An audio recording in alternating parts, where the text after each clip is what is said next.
अस्सलाम वालेकुम नाज़रीन, खबरनामे में आपका इस्तकबाल है। मैं हूं अब्दुल मुगनी सिद्दीकी। आगे बढ़ने से पहले सुर्खियों पर डालते हैं एक नज़र। तेलंगाना की लड़ाई जारी है, मुखालिफ ताकतों से मुकाबला करना है। मुसलमानों को 12% तहफ़्फ़ुज़ात को यकीनी बनाने केसीआर का अज़्म, इंतखाबी जलसों से खिताब।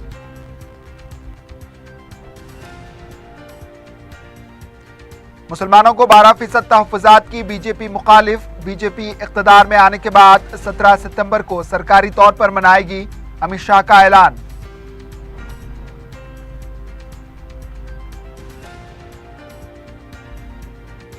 अवाम का मजलिस पर मुकम्मल भरोसा। बैरिस्टर अवीसी की सरगर्म मुहिम, इंतखाबी दौरों में जबरदस्त जोशो खरोश।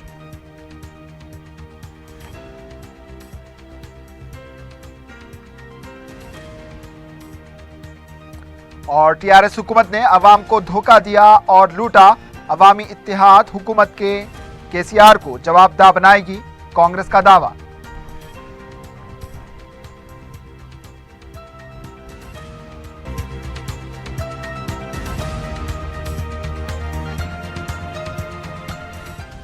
सुर्खियां आपने देखी, अब पेश है खबरों की तफसील। टीआरएस पार्टी के सरबराह के चंद्रशेखर राव ने कहा है कि तेलंगाना की लड़ाई अभी भी जारी है। इतवार के दिन परगी, तांडूर, नारायणपेट और देवरगदरा के इंतखाबी जलसों से खिताब करते हुए इन्होंने कहा कि 15 साल जद्दोजहद करने के बाद तेलंगाना हासिल हुआ, लेकिन अब तेलंगाना की मुखालिफ ताकतें फिर से तेलंगाना पर हमला कर रही हैं। इन्होंने आवाम से अपील की है कि वो मुतहरिक रहें। इन्होंने तेलंगाना के दानिश्वरों और माहिरीन से अपील की है कि वो खामोश तमाशाई ना बने। केसीआर ने इस अज़्म का इजहार किया है कि वो मुसलमानों को 12% तहफ़्फ़ुज़ात दिलवा कर रहेंगे। इन्होंने कहा कि जब वो किसी बात को ठान लेते हैं तो इसे पूरा करके रहते हैं। इन्होंने कहा कि सियासी तब्दीली लाने के लिए कांग्रेस और बीजेपी के बगैर ही ये मुमकिन है। इन्होंने कहा कि मजलिस के साथ मिलकर वो ये काम करेंगे।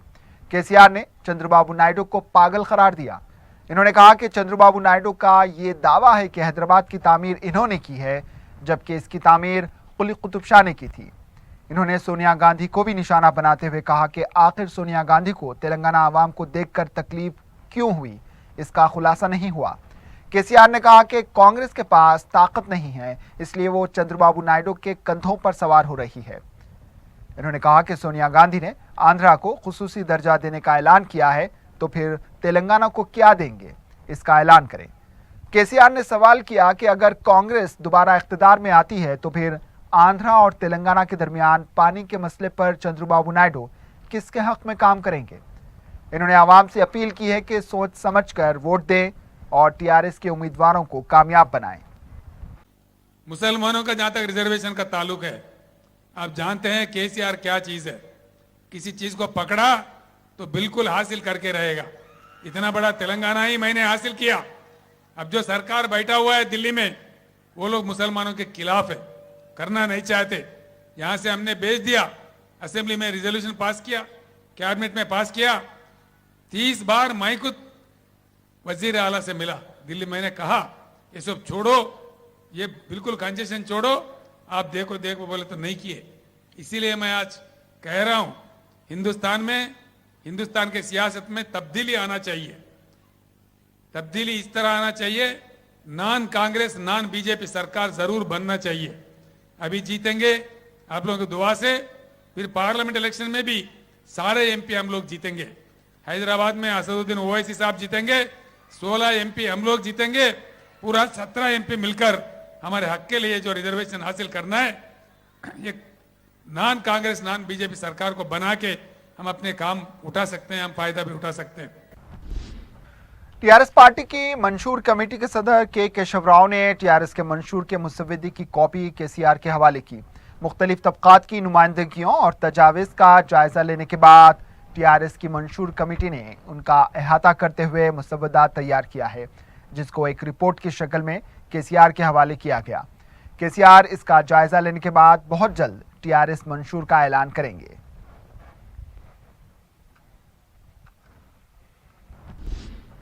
बीजेपी के कौमी सदर अमित शाह ने कहा है कि बीजेपी इख्तिदार में आने के बाद 17 सितंबर को सरकारी तौर पर मनाएगी।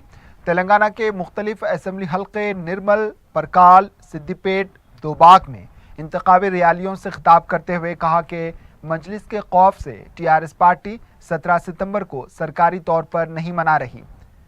इन्होंने कहा कि हिंदू देवताओं के बारे में मजलिसी कायदीन अकबरुद्दीन अवीसी के रिमार्क्स के खिलाफ भी टीआरएस हुकूमत ने कोई कार्रवाई नहीं की। इन्होंने केसीआर से सवाल किया कि अगर मुसलमानों को 12% तहफ़्फ़ुज़ात देंगे तो फिर किस तबके के तहफ़्फ़ुज़ात को कम करेंगे, क्योंकि 50% से ज़्यादा तहफ़्फ़ुज़ात की गुंजाइश नहीं है। इन्होंने कहा कि बीजेपी मुसलमानों के तहफ़्फ़ुज़ात के खिलाफ है। अमित शाह ने केसीआर पर इल्ज़ाम लगाया कि अपने ख़ानदान को कामयाब बनाने के लिए जल्द इंतखाबात कराने का फैसला इन्होंने लिया। इन्होंने कहा कि फाजिल बजट वाले तेलंगाना को मकरूज़ बना दिया गया। अमित शाह ने कहा कि कांग्रेस, तेलुगुदेशम और टीआरएस के दौरे हुकूमत में रियासत की तरक्की नहीं हुई। इन्होंने कहा कि टीआरएस के मुतबादिल जमात बीजेपी है। अमित शाह ने कहा कि मुल्क में कांग्रेस और बाएं बाजू खत्म हो चुकी है और अब तेलंगाना से टीआरएस का खात्मा भी यकीनी है, क्योंकि केसीआर ने अवाम से किए गए वादों को पूरा नहीं किया। रियासती इलेक्टोरल ऑफिसर रजत कुमार ने 23 नवंबर से वोटर स्लिप तकसीम करने का ऐलान किया था, ताहम इस सिलसिले में अभी तक कोई पेशरफ्त दिखाई नहीं दे रही। ज़राए के मुताबिक पता चला है कि पीर के दिन यानी 26 नवंबर से बूथ लेवल ओहदेदार घर घर जाकर अवाम में वोटर स्लिप तकसीम करेंगे। नए वोटर्स जिन्होंने अपने इंदराज कराए हैं, मंजूरी दिए गए नामों के वोटर शिनाख्ती कार्ड भी अवाम को मकान पर ही दिए जाएंगे। वाज़ेह है कि इस बार वोटर स्लिप में पोलिंग बूथ की तफसीलात भी दस्तयाब रहेगी। कुल हिंद कांग्रेस कमेटी के पार्टी तर्जुमान अभिषेक मनु सिंघवी ने टीआरएस हुकूमत को एक धोखेबाज हुकूमत करार दिया। गांधी भवन में मीडिया से बात करते हुए इन्होंने कहा कि केसीआर ने अपने दौरे हुकूमत में अवाम को धोखा देने और लूटने के अलावा कोई काम नहीं किया है। इन्होंने कहा कि 2014 में अवाम से जो वादे किए थे, इन वादों को भूलकर सिर्फ मनमानी हुकूमत चलाई गई। केसीआर की हुकूमत बेटा, बेटी और कोठी तक ही महदूद होकर रह गई। इन्होंने कहा कि केसीआर झूठ बोलने में मास्टर हैं। तेलंगाना रियासत बदउनवानों में मुल्क भर में दूसरे नंबर पर है। इन्होंने कहा कि आरटीआई निज़ाम को भी केसीआर ने तहस नहस कर दिया और इन्हराफ कानून की खुली खिलाफ वर्जी की। संघवी ने कहा कि कांग्रेस अवामी इत्तेहाद हुकूमत आने के बाद हर सवाल का जवाब तलब किया जाएगा। वक्फे के बाद आपका दोबारा इस्तकबाल है और अब बढ़ते हैं दीगर खबरों की जानिब। सदर मजलिस व रुकन पार्लिमान बैरिस्टर असदुद्दीन अवीसी ने मजलिसी उम्मीदवार कौसर मोहिउद्दीन की इंतखाबी मुहिम में हिस्सा लेकर पैदल दौरा किया। इस मौके पर मजलिस कायदीन ने अल करीम कॉलोनी, मोहम्मदी लाइन्स, शाह हातिम नगर, शाह हातिम पहाड़, अकबर बाग, मिलिट्री क्वार्टर्स के अलावा विरासत नगर का अहाता करके अवाम से फर्दन मुलाकात की। मुकामी अफराद ने सदर मजलिस बैरिस्टर अवीसी और कौसर मोहिउद्दीन का शानदार इस्तकबाल करके उनकी शालपोशी और कसरत से गुलपोशी की। मजलिस कायदीन ने हल्का असम्बली कारवान के मजलिसी उम्मीदवार कौसर मोहिउद्दीन को कामयाब बनाने की आवाम से अपील की। इस मौके पर मुकामी मजलिस लीडर्स और कारकुन मौजूद थे।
कायद मजलिस अकबरुद्दीन अवीसी की इंतखाबी मुहिम हल्का असम्बली चंद्रायन गुट्टे में जोरों शोर से जारी है।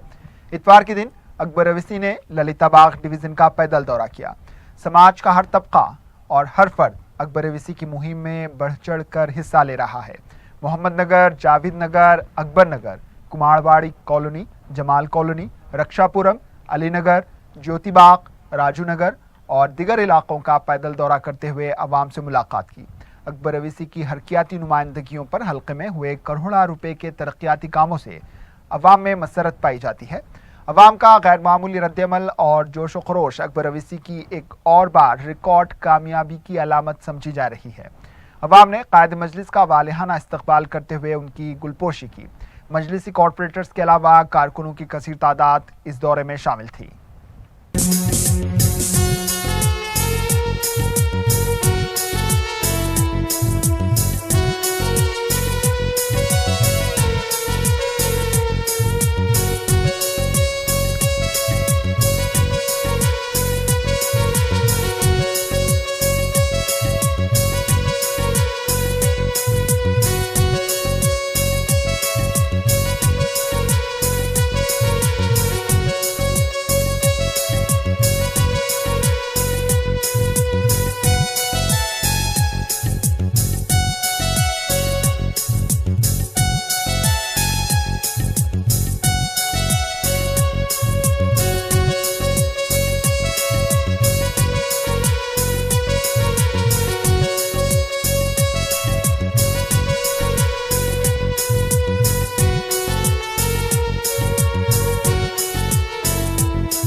याकूतपुरा हल्के के मजलिसी उम्मीदवार सैयद अहमद पाशा कादरी ने अपनी इंतखाबी मुहिम के दौरान इतवार के दिन अपने हल्के के मुख्तलिफ इलाकों का पैदल दौरा किया। याकूतपुरा रेलवे स्टेशन से अपने पैदल दौरे का आगाज करते हुए अहमद पाशा कादरी ने कई इलाकों में अवाम से मुलाकात की। मुकामी अवाम की तरफ से मजलिसी उम्मीदवार का वालिहाना इस्तकबाल किया गया। इस मौके पर इंचार्ज याकूतपुरा यासर अराफात के अलावा मजलिसी कॉरपोरेटर्स और कारकुनों की कसीर तादाद भी मौजूद थी।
हल्का असम्बली चारमीनार के मजलिसी उम्मीदवार मुमताज़ अहमद खान की जानिब से एक शानदार रोड शो का अहतमाम किया गया, जो सुल्तान शाही, हरीबौली, मुगलपुरा वाटर टैंक, बीबी बाजार, कोटला अलीजा, मीरा आलम मंडी, पुरानी हवेली, दबीरपुरा, नूर खां बाजार से गुजरते हुए दारुश्शिफा में इख्तिताम को पहुंचा। मुमताज़ खान ने अवाम से अपील की है कि वो अपना कीमती वोट मजलिसी उम्मीदवार को देकर कामयाब बनाएं। मुकामी अफराद, मुहिब्बान मजलिस और कारकुनों ने मोटरसाइकिलों, बाइक्स और दूसरी गाड़ियों में सवार होकर मजलिसी उम्मीदवार की तायद में नारे लगाए। रोड शो में मजलिसी अराकीन बलदिया सोहेल कादरी, रियाजुल हसन अफंदी, नुमाइंदे कॉरपोरेटर अबू राहिल, साबिका कॉरपोरेटर मोहसिन बलाला के अलावा मुकामी मजलिसी लीडर्स मौजूद रहे।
हल्के असम्बली मलकपेट के मजलिसी उम्मीदवार अहमद बलाला ने अपने हल्के के मुख्तलिफ इलाकों का पैदल दौरा किया।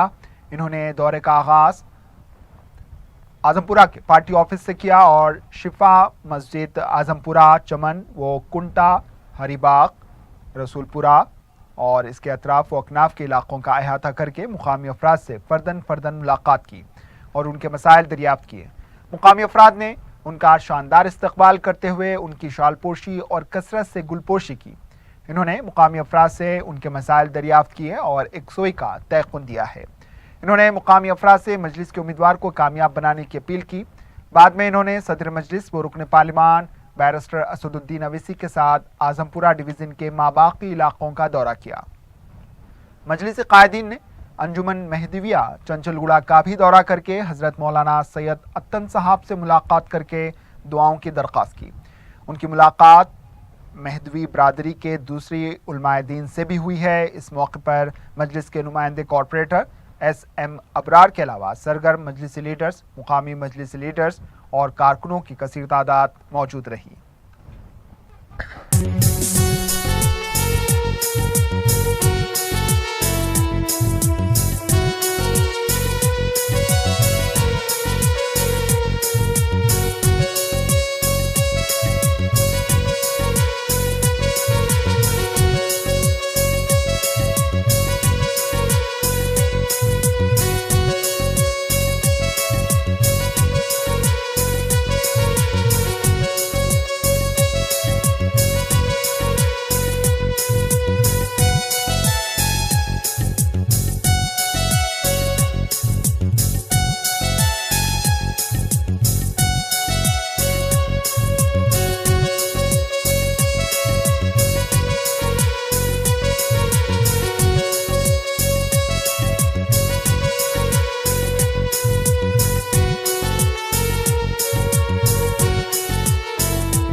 हल्का असम्बली बहादुरपुरा के मजलिसी उम्मीदवार मोहम्मद मौसम खान ने फलकनुमा डिवीज़न के मुख्तलिफ इलाके जात बीबी का चश्मा, बांग्लादेशी गली, मदीना कॉलोनी के अलावा इसके अतराफ वकनाफ के इलाकों का पैदल दौरा करके अपनी इंतखाबी मुहिम चलाई है।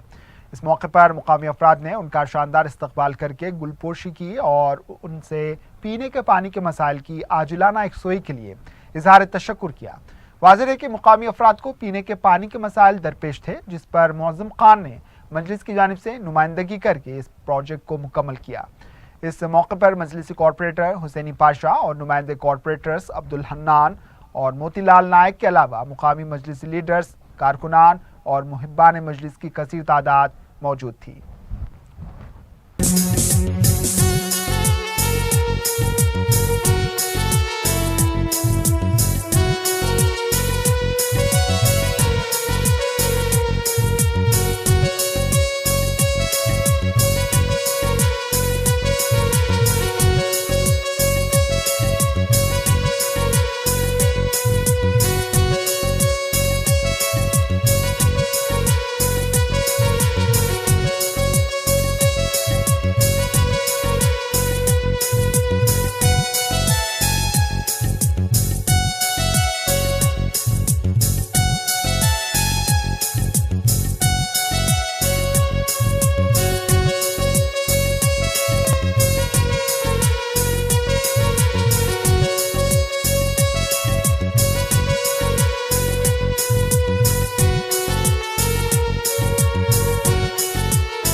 रुकने पार्लियामेंट विश्वेश्वर रेड्डी, जो हाल ही में टीआरएस से कांग्रेस पार्टी में शामिल हुए, इन्होंने कहा कि टीआरएस में इज्जत नफ्स के लिए कोई मुकाम नहीं। गांधी भवन में मीडिया से बात करते हुए इन्होंने कहा कि केसीआर ने जल्द इंतखाबात का फैसला क्यों लिया है, इससे टीआरएस के अरकान पार्लियामेंट भी वाकिफ नहीं। विश्वेश्वर रेड्डी ने कहा कि मजीद टीआरएस अरकान पार्लियामेंट कांग्रेस में शामिल होने वाले हैं। इन्होंने कहा कि टीआरएस पार्टी एक प्राइवेट लिमिटेड कंपनी बन चुकी है। इस पार्टी में सिर्फ जी हुजूरी चलती है, किसी को आज़ादी के साथ काम करने की इजाज़त नहीं। विश्वेश्वर रेड्डी ने कहा कि वो मफाद परस्त नहीं है, लेकिन वो अवाम के लिए काम करना चाहते हैं। उन्होंने कारगुजार वजीर महेंद्र रेड्डी पर भी तनकीद करते हुए कहा कि वो एक लैंड ग्रैबर है। हैदराबाद में वोटिंग फीसद में इजाफे के लिए शऊर बेदारी दौड़ का इनेकाद अमल में लाया गया। इतवार के दिन निकलेस रोड पर मेरा शहर मेरा वोट और मेरी दौड़ के उन्वान से 10K रन का एहतमाम किया गया। हैदराबाद जिले इलेक्शन ऑफिसर दाना किशोर ने 10K रन को हरी झंडी दिखाई। इस दौड़ में 5000 अफराद ने शिरकत की। इस प्रोग्राम में मुख्तलिफ फिल्मी अदाकार भी मौजूद थे। इस मौके पर दाना किशोर ने कहा कि हैदराबाद जिला 90% ख्वानदा होने के बावजूद यहाँ पर 53% वोटिंग रिकॉर्ड की गई। इन्होंने आवाम से अपील की है कि वो ज़्यादा से ज़्यादा हक़ राय दही में हिस्सा लेते हुए जमहूरियत को मजबूत करें और अपने दोस्त, अहबाब और रिश्तेदारों को भी इसकी तरगीब दें। आखिर में सुर्खियों पर एक और नजर। तेलंगाना की लड़ाई जारी है, मुखालिफ ताकतों से मुकाबला करना है। मुसलमानों को 12% तहफ़्फ़ुज़ात को यकीनी बनाने केसीआर का अज़्म, इंतखाबी जलसों से खिताब।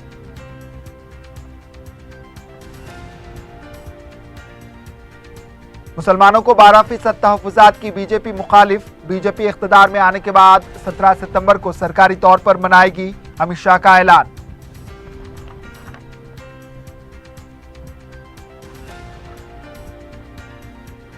अवाम का मजलिस पर मुकम्मल भरोसा। बैरिस्टर अवीसी की सरगर्म मुहिम, इंतखाबी दौरों में जबरदस्त जोशो खरोश।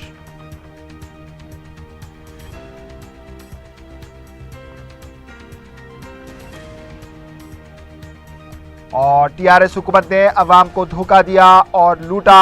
अवामी इत्तेहाद हुकूमत केसीआर को जवाबदाह बनाएगी, कांग्रेस का दावा।